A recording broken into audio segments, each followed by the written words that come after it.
దేవునికి మహిమ కలుగునగాక. ఈ దినం దేవుని వాక్యం, ఏమి చేటుకునో మాకు తోచదు, నీవే మాకు దిక్కు అని ప్రార్థన చేశాను. గమనించినట్లయితే గనక యెహోషాపాతు రాజు తన మీదకు వచ్చినటువంటి శత్రుజనులను చూచి వారితో యుద్ధం చేయలేక, అటువంటి భయంకరమైన పరిస్థితి వీరి సైన్య బలము కంటే వారి శత్రువు యొక్క బలం అధికం. అటువంటి పరిస్థితుల్లో యెహోషాపాతు రాజు చేస్తున్నాడు ప్రార్థన. ఆ ప్రార్థనే, ప్రభువా, ఏం చేసేదానికి కూడా మాకు దిక్కు తోచడం లేదు, నువ్వే మాకు దిక్కునైనా, నువ్వే మాకు సహాయము అని ప్రార్థన చేస్తున్నాడు.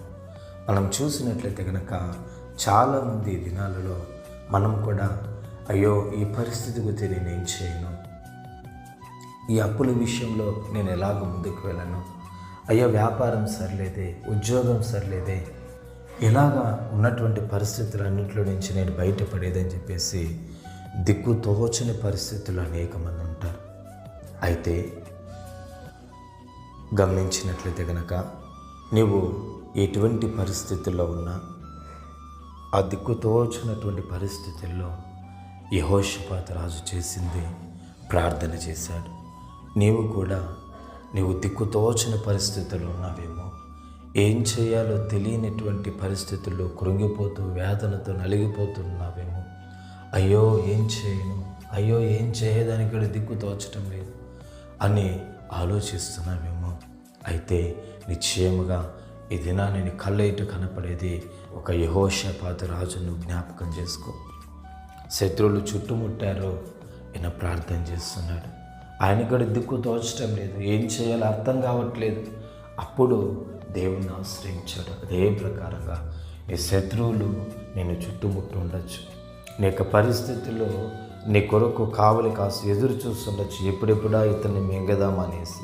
అయితే ఏ పరిస్థితులైనా, ఏ శత్రువైనా సరే, నువ్వు దిక్కు తోచని పరిస్థితుల్లో నువ్వు దేవుని సన్నిధిలో మొరపెట్టి ఆయన నీవు ఆశ్రయముగా చేసుకున్నట్లయితే కనుక నిశ్చయముగా ఆయన నిన్ను ఆదుకుంటాడు. యెహోషాపాతు రాజును ఆదుకున్న దేవుడు నిన్ను ఆదుకోడా? యెహోషాపాతు రాజుకు సహాయం చేసిన దేవుడు నీకు సహాయం చేయడా? ఆయన మారని దేవుడు, మార్పు చెందనటువంటి దేవుడు అని ఆయనకు పేరుంది కదా. నిన్న నేడు రేపు ఏకరీతిగా ఉన్నవాడు అని పేరుంది కదా. నీతో మాట్లాడేవాడు అబద్ధం ఆడడు అని పేరుంది కదా. వాగ్దానంలో నిశ్చయంగా దాన్ని నెరవేరుస్తాను అనేసి ఆయనకు పేరుంది కదా. కాబట్టి ఆయన ఎన్నటికీ కూడా మారిపోడు. నువ్వు ఆయనను ఆశ్రయించు, గొప్ప కార్యాన్ని జీవితంలో నువ్వు చూస్తావు. పరిశుద్ధుడా, ప్రేమ కలిగిన ప్రభువా, నీకు స్తుతులు చెల్లిస్తున్నాం. కనికరించండి, కృప చూపండి నాయన.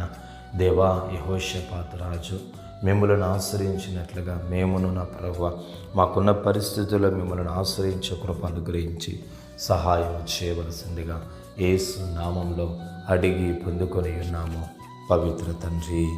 ఆమేన్, ఆమేన్.